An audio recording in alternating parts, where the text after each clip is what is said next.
It's completely absurd. The whole notion of bettering yourself is going from where you are to where God wants you to be. I mean, if it wasn't for that, then Abraham wouldn't be a Hebrew. The reason Abraham was special is because he listened to God, he picked up and he went over there. That's what Hebrew means. Ivri means to like cross over, right? But I guess he should have just stayed. If that was the case, imagine if Chabad or Paul would have existed during the giving of the Torah, right? Because they essentially had the status of Gentiles back then because they didn't have the Torah. So like he would have been at Mount Sinai, or the Chabad rabbis would have been at Mount Sinai, like telling all the Israelites, just keep the 7 laws of Noah. You don't have to accept the Torah.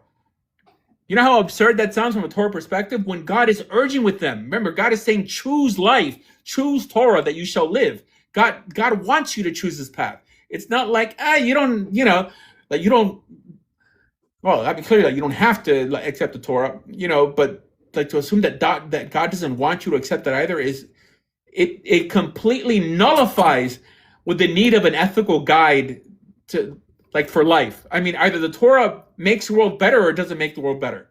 Because Kabbalists seem to believe that it only makes the world better if Jews keep it. But if someone who was born of a Jewish mother chooses to keep Torah, he chooses not to unalive people, not to favor the poor man in judgment, to honor parents, and like that doesn't make the world a better place because he happens to be a Gentile. It makes no ethical sense, But anyways.